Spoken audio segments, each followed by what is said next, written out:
This conference will now be recorded.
Okay, go ahead for our class. I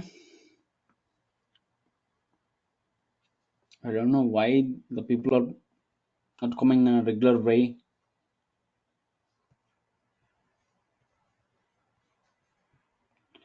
So, what's my last class? I think today I would like to finish our now distribution, probability distributions.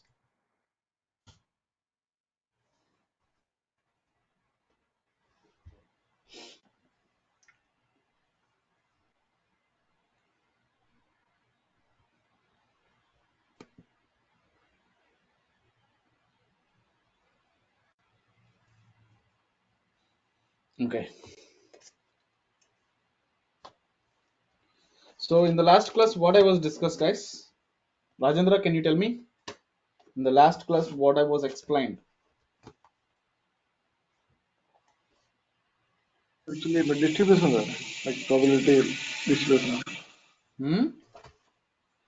Sorry, distribution. Sorry?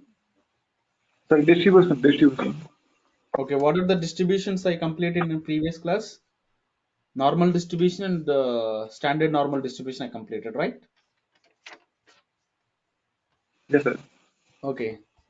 So this particular session will talk about no. So basically there is a two type of distributions, right? One is the discrete discrete dis- probability distributions. Okay. From this particular discrete probability distribution, let's go for understanding the first one is Bernoulli.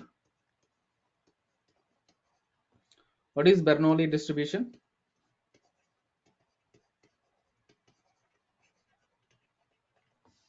So coming to this particular Bernoulli distribution, so it was the outcome when you do one particular experiment, you will able to get the outcome either 0 or 1, only two outcomes. Okay, only two outcomes. When you did an experiment, you will able to get only two outcomes. Okay, so this particular situation, the Bernoulli distribution will help you. The Bernoulli distribution, but moreover, it is a very simple thing, guys. It's a very simple thing. So Bernoulli distribution, the function we can representing with P probability mass function. Okay, in case of continuous probability distribution, we can say that probability density function. But in case of discrete function, we can say it's a probability mass function. So probability mass function. Oh, am I correct only? I mean, I'm in the stats class only, right? Yep. Yeah, probability mass function. So when the probability mass function, which is something similar to the probability density function only, but in case of continuous probability distribution, we are calling it a PDF. But in case of discrete probability distribution, we are saying that it's a mass function. Okay, fine. As of now, this is fine. So when Bernoulli distribution, how these things will works. So we have only two outcomes, right? So this is the probability of the success. This is the probability of the failure. Okay. So for example, if the probability of the success is 0.2, then what will be the probability of the failure? It's a 1 minus p. That means 1 minus 0.2. That will be 0.8. Okay, this is for one experiment. This is for one experiment.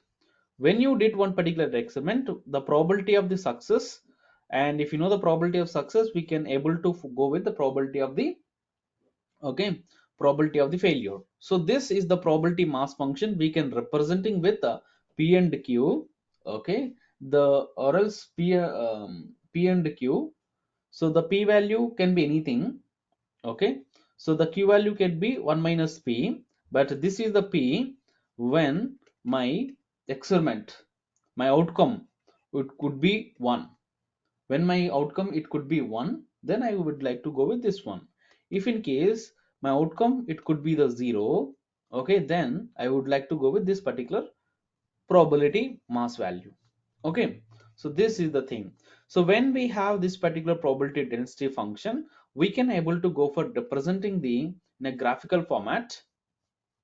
For example, if I do the one particular experiment, so this is my p, and oh, I can able to go with a little bit of okay, yes, let me go with this one. So let me go with, this is my p and this is my q probabilities. Okay, so this is the probability, the max probability it could be 1 only. So this is 0, so maybe this is 0.5. Okay, this is for example 0.7, and this could be for example 0.3. Let me consider in such a way.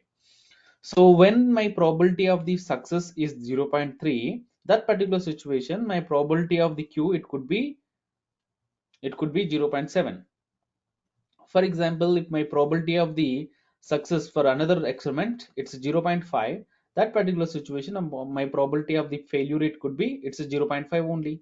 Okay, so this is the way we can able to represent, or we can able to distribute the values when only one single experiment, then we can use the probability of the, sorry, then probability probability distribution. Okay, when we have only one experiment, and the experiment it could be only two outcomes, then that particular situation we can able to go with Bernoulli distribution. Okay, is it clear? Yeah. Yes, sir. Yeah. Now we'll talk about the next thing is that binomial distribution. Binomial distribution. Coming to the binomial distribution, it was extension of the Bernoulli. So basically Bernoulli it could be one experiment. For every experiment we have to do the probability, or every experiment we can go with this particular thing. You know, when we did the multiple experiments, when you did the multiple experiment, that particular situation we can go with the binomial distribution. Let me consider the probability of the success, okay, or probability of the failure. Okay, for example this could be 0.3, for example this could be the 0.7, but this is the 0.3 we are getting of all multiple experiments. For example, this is sometimes it could be 0.7, sometimes it could be 0.1, 0.2, 0.3, and so this is the way we did some experiment multiple times. You are doing the same experiment and we are getting the lot of outcomes related to probability of the success, and we are finalizing this one. Okay, so same way probability of the failure also, failure of the probability of the failure also. Okay, so this is the probability values for the multiple experiments. From this particular one we can able to defining the probability mass function. Okay, probability mass function. So the probability of mass function, it's n by k. It's a probability of the, what is the probability of the k? It's a probability of the k into and q n minus a k. Okay, n is nothing but number of experiments, and number of experiments and probability of getting the success, number of times you're getting this one k value. So when this is the function, this is the function will defining for the probability mass function. Okay, so this is about the probability Bernoulli distribution and binomial distribution. Okay, so one is for multiple, one is for single. Okay, and from the next one is, it's a Poisson distribution. Poisson distribution, this is very very important, guys. I can tell you some example at what situations we can able to use it. For example, in a COVID situation, okay, and there are multiple patients are coming or visiting to the hospital, yes or no, and there are no sufficient beds. So before happening that event, before happening that situation, we can able to predict that particular situation. Before happening that particular situation, we can able to predict that particular situation. That it can help you Poisson distribution. That means unexpected things. So unexpected things we can able to predict with help of the Poisson distribution. I can tell you one more example. And every day your DMart, previously I explained a small example of DMart. In a DMart, customers are coming and they are buying on particular product and that particular time or that particular season. Okay, so you are not maintaining the proper stock. Okay, so that particular situation, what happened, your business little bit of loss or not. But if you maintaining the proper, okay, stock that particular season, maybe you will able to sell multiple products. And in a restaurant, I can give you one more example. In restaurant, in evening 4 to 5 or evening 4 to 6, the visitors are high, but you are not having the staff. Okay, the resources are very less, so you could not able to service with the less number of people, right? So that particular situation, by the time you might have, you can maintaining the more number of resources or staff, so that your customers cannot face any kind of trouble while your service, so that you can able to improve your business quality. So the people can give you 5-star rating, then your order will becomes like a star position, yes or no?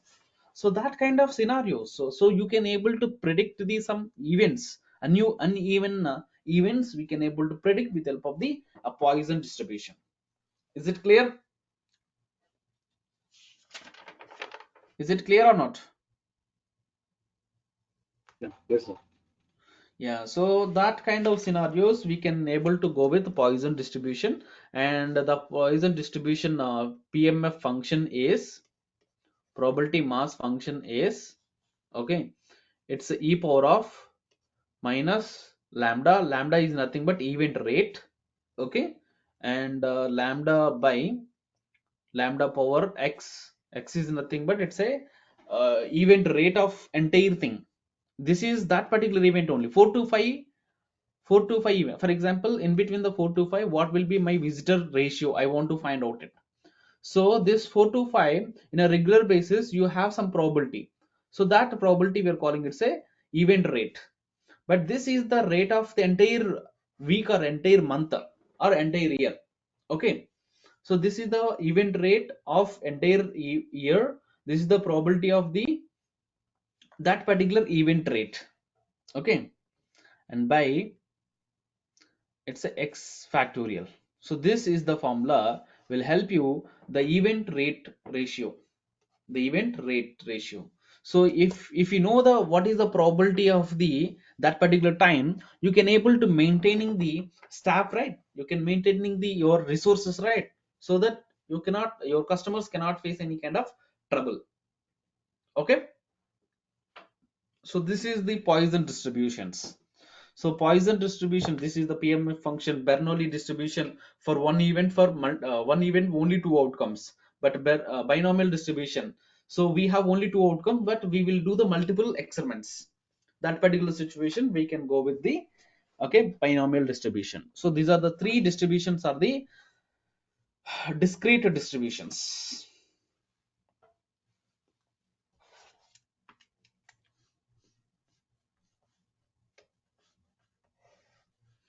And you know what?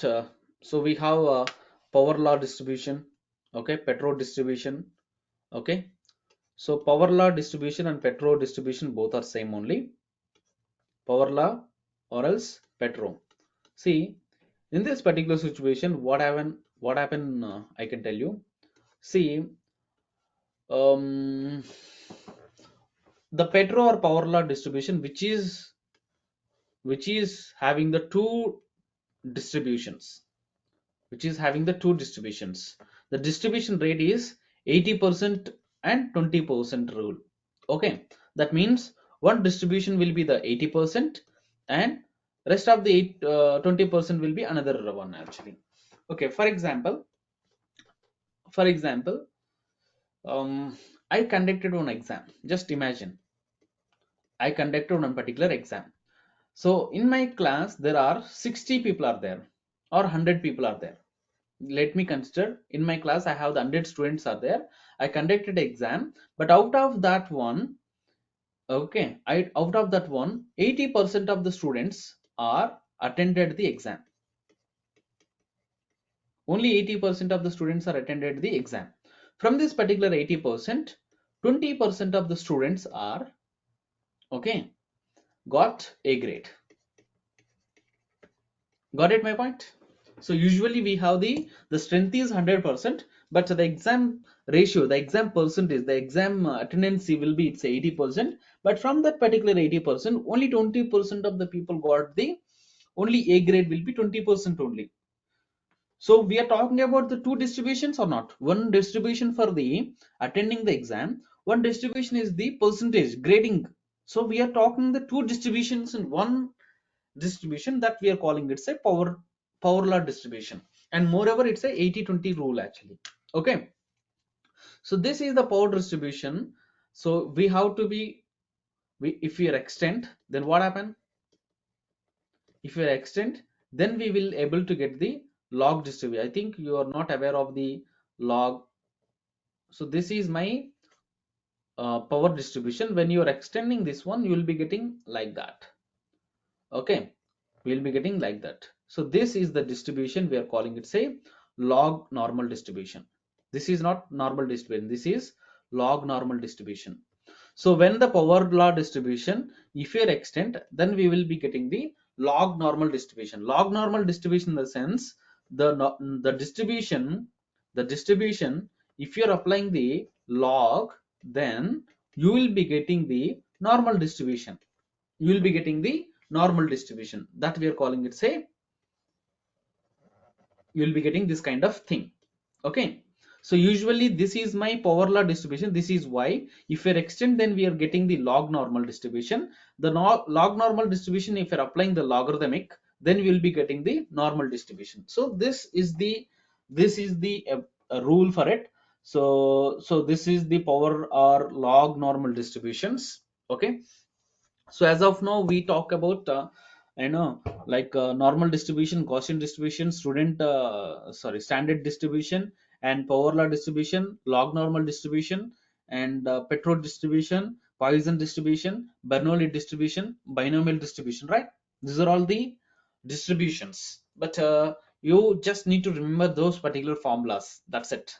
So in interview questions, they will ask only the syntax, they will ask only like which situation we will use which distribution. Okay, so when we have data which is having the 20-80 rule, then I can go with the petrol rule. Log normal distribution in the sense when you are applying the logarithmic on my distribution, I can get the normal distribution. That situation I can go with the log normal distribution. Okay. And Poisson distribution in the sense when the event is occurring timing rate I want to figure out, then I would like to go for the Poisson distribution. So this kind of interview question you might be getting, guys. Okay. Is it clear? Is it clear or not? Hello. Yes, sir. Are you following or not, first of all?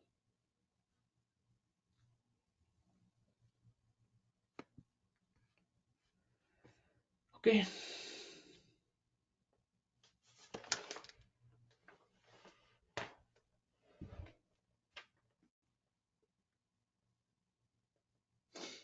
Okay. So now we have another concepts, correlation, covariance, and I can talk about those things. I might discuss about correlation. So correlation in the sense we have the two variables. We have the two variables. First, before we talking about correlation, we'll talk about covariance. We have the two variables are there. Okay. I just want to be I just want to find out the relationship, whether it is the positive relationship or negative relationship. Okay. To know the relationship, to know the relationship between two random variables, then I can go with the covariance of x comma y. Okay. So when you're applying the covariance of x comma y on these two variables, I may get the some positive value, I may get the some negative value, I can get the zero. Okay. So if I get the positive value, then which means it's a positive relationship. That means if one variable is increases, maybe second variable also can increases. That we can call it say positive relationship. So negative relationship in the sense if one value is increases, then second value can decrease. One value is increases, second value can decreases. That we are calling it a negative relationship. And the zero in the sense if you got the zero, that means no relation. No relation, which means I can show you some graphs. For example, if my x is increases, maybe my y also can increases, then it's a positive relationship. If my x is increases, my y is decreases, then it could be negative relationship. Okay. But zero in the sense no relationship, the points can be drawn in a different something like this. Okay. So you cannot able to find out the relationship between these two x and y. So that means there is no relationship, there is no dependency on each and one. Okay. And when coming to the correlation, how strong it can be correlated, how strong x comma y, okay, variables are relationship. Okay. So here you will be getting the positive in between the positive one to minus one. Okay. If it is the near to plus one, that means high positive rate, high positive rate, that means so very strong relationship in with respect to the positive. When it is the minus one, high negative relationship, that means very strongly related those x comma y with the negative relationship. Here, with help of the covariance, we just know the relationship, whether positive or negative. But how strong it is, we don't know. How strong it is, you don't know.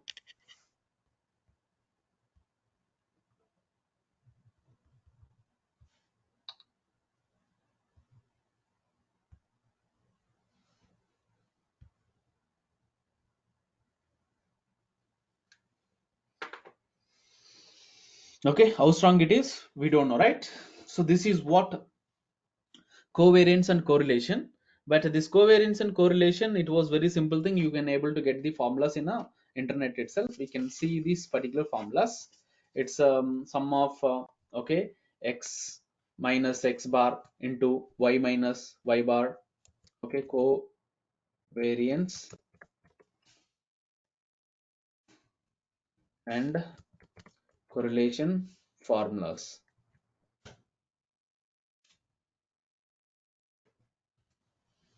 See, this is the covariance by standard deviation into standard deviation one. That's we are calling it a correlation. So we should know the correlation covariance formula. If you know the covariance formula, then covariance can be easy to find out. Let me take it this one. Yes, this is the covariance of x comma y. So sum of x minus x bar into y minus y bar by n minus 1. So this is the bar indicating that it's a mean of y value, it's a mean of x value. Then after this is the each and every x value and each and every y value we have to take it and we have to multiply it. And the meanwhile we will go and find out the all the values. Okay, we have to sum of all values by the n minus 1. Okay, this is the formula for the covariance. So correlation in the sense it's a covariance by the standard deviation of x into standard deviation of y. That is the formula for the correlation. That's it. This is the correlation. This is the covariance of x comma y by the standard deviation of x, standard deviation of y. Okay. So you already know that how we can able to calculate it, the standard deviation, standard deviation, mean, and so it's a very simple thing, guys. Okay, it's a very simple thing. If you want it, I can go with some example. I can open some Excel file and I can take the two values.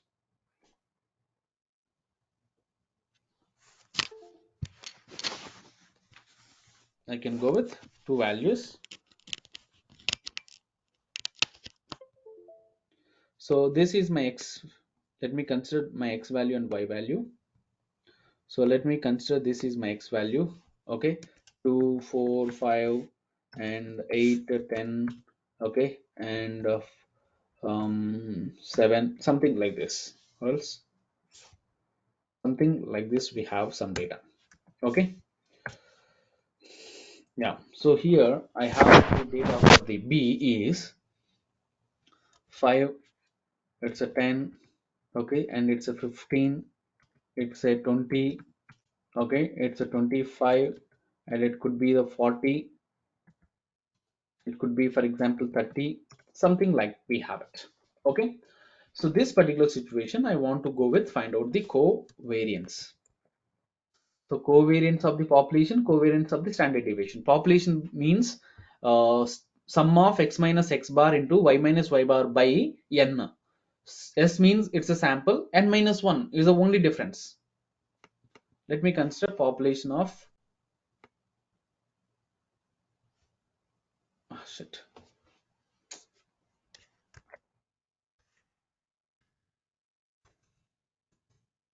We have to take the two arrays, right? Array 1 is this is array 1. Okay, comma. This is my array 2. This is my covariance. Okay, so 26 in the sense positive relationship. This is the positive relationship. Okay, that means there is no how strong it is correlated, you don't know. This is just a covariance. So covariance which giving only positive value indicating that it's a just a positive relationship. But how strong it is correlated, that if you want to know it, then we have to go for applying the correlation formula. So correlation formula you already know it, right? Correlation, written the correlation coefficient. So this is my array 1, comma, this is my array 2, and if I enter it, it's 0.96. It's a very near to 1. Yes or no? When it is very near to 1, which means this this A and B both are correlated highly strong. Okay, very strongly correlated. For example, here increase minus value. Sometimes I can use minus value. Sometimes I am using the um,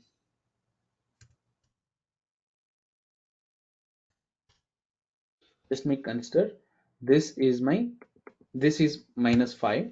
Okay, and for example this is minus 5, and for example this could be 100. Okay, and for example 5 could be, for example, it's a 4 again. Okay, and this is for example 2000. Okay, and you have some data something like this. Careful observe here, this is the positive relation only, but how strongly which is related, which is indicating by correlation. If you see the covariance, okay, it's a positively correlated, but how strongly which is correlated, that is a very important factor. So that's a correlation. Correlation which is giving the value is 0.000467. That means it's a very near to zero. When it is very near to zero, which means that it's not much positive correlation. There is no much positive correlation. Okay, for example, if I have some negative values, so if it is a minus 5, it's a minus 10. Okay, let me consider this is my minus value, minus 10. This is for example minus 15. Okay, oh, sorry, minus 15, I just take it, minus 15. Okay, this is for example minus 20, and this could be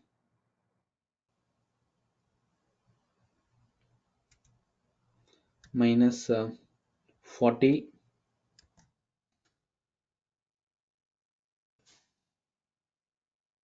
This could be for example minus 50. This could be minus 35. Yes, 35. Okay, see now careful observe here. So here we got the minus 37, right? That means the covariance which is indicating that this is the A and B, both are negatively correlated. Just it's a giving a negative value, so that it's a negatively correlated. But when I go with the correlation which is minus 0.97, which means that it's a highly negatively correlated. That means if x is increasing, y is also decreases. If x is increases, the y can be decreases. Okay, how strongly which is decreases, in the sense which is indicating with this correlation value. So this is about the covariance and correlation, guys. Is there any questions regarding about correlation and covariance?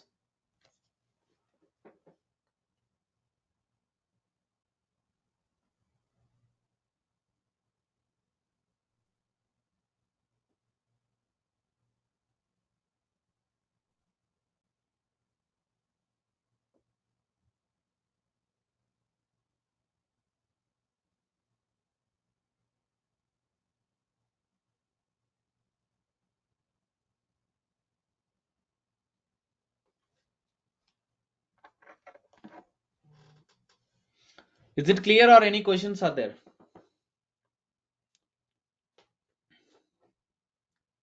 Hello? Okay. No questions. Now we have the central limit theorem. What is mean that central limit theorem?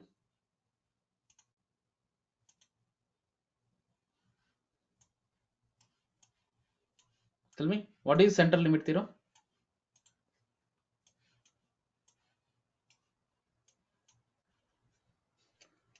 Tell me central limit theorem. Do you have any idea about central limit theorem? See, you don't know what exactly the distribution. Okay, you're not aware of it. What exactly the distribution? The distribution can be anything, guys. Let me consider. I have a distribution. So my y data or x data, I have a distribution something like this. Okay, the distribution can be normal distribution. Okay, the distribution can be log normal distribution. Okay, the distribution, okay, this is the, okay, this is log normal distribution. Okay, for example, the distribution, it can be Pareto distribution, something like this. See, the distribution can be anything, the data can be anything, but I want to see here the my population can be huge. It is very difficult to do that. Okay, it is very difficult to do that, right? So by this time I want the normal distribution. If you want the normal distribution, what you will do from this particular population? So I have a population. So the population can be any distribution. The population can be any distribution. Okay, so from this particular population, what I will do, I will take the sample one with some random data. Okay, so here I may have the n value greater than 30. So from this particular one, I can able to find out the x1 bar. Okay, and from the same population, I may take the another random sample. So this sample is different and this sample is different. Here also my n value could be greater than 30 only.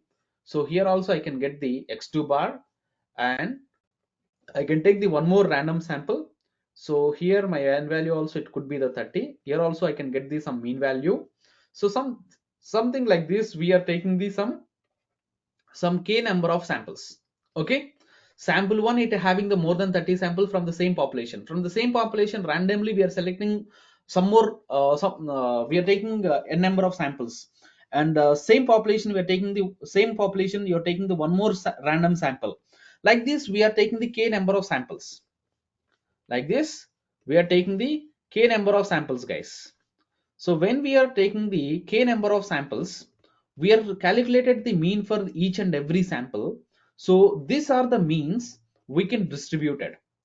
When you are distributed this particular sample means, you will be getting the normal distribution. Okay, whatever the samples means we got it. That particular samples means, that particular sample means we can distribute it, then you will be getting the normal distribution. That's we are talking about the, these are the samples, these are the sample means we can consider as my final distribution. So these are the data set we can use for our model prediction or model learning or model building. So usually you have a population, you don't know which distribution which is falling out at. So then the central limit theorem which is playing a crucial role. From this particular population we are taking the n number of samples, and for each sample it may having the some number of random elements, and we are calculated the mean for each and every random sample. Okay, and so that particular samples means if you are distributed then we are getting the normal distribution. Okay, these are the means we can use as for our model prediction. These are the means we can use for our model learning or model building. So this is the talking about the central limit theorem. Is there any question? Is it any question regarding about central limit theorem?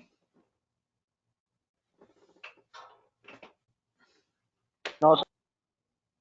Okay, I hope you understood for this particular class, right? And so sampling technique I can tell you in the machine learning concepts, guys.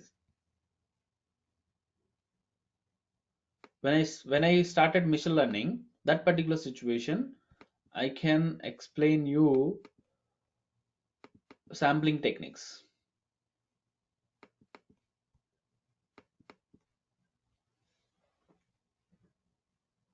A/B testing also. See central limit theorem, Poisson distribution, Bernoulli distribution, and cumulative probability density function, probability mass function, standard normal distribution, binomial, and operation set, discrete random variable. A/B testing is not yet done, and I can explain you confusion matrix and other stuff in machine learning. Okay, and chi-square test also be done. Okay, most of the statistics are completed, and I can send you this particular course content. If I miss anything I can explain you in further machine learning classes. Okay,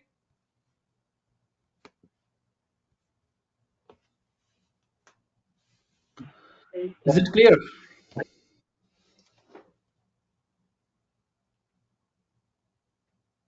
Yes, sir.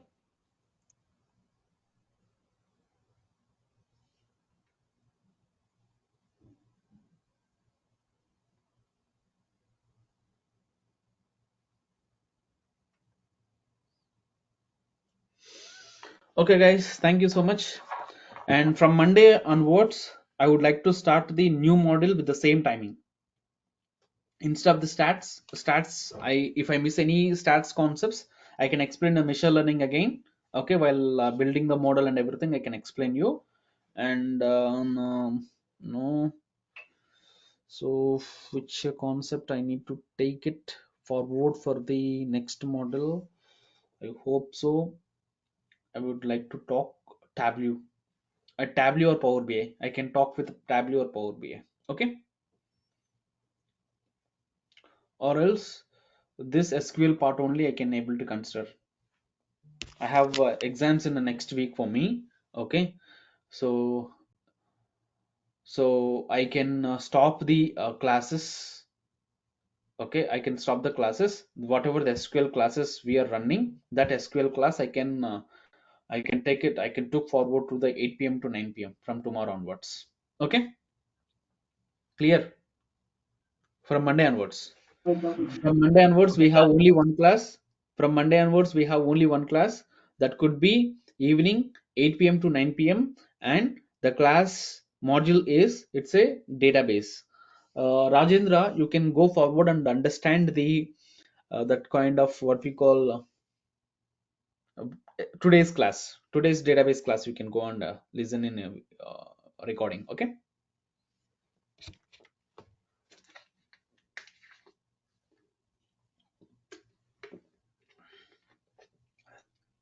From Monday to from Monday onwards, I would like to take it this 8 p.m. to 9 p.m. SQL classes. That was I finalized. Hmm? Yeah. Okay, sir. Maybe those people are new guys, and those new guys are cannot follow the both classes in at a time. Okay, for 7 p.m. to 8 p.m. and again 8 p.m. to 9 p.m. That will be very complicated for them. Okay, to follow the 2 hours. Okay, so instead of that one, we can go with only one class that could be SQL, and that too from Monday onwards, and the timing is 8 p.m. to 9 p.m. only as for AST. Okay.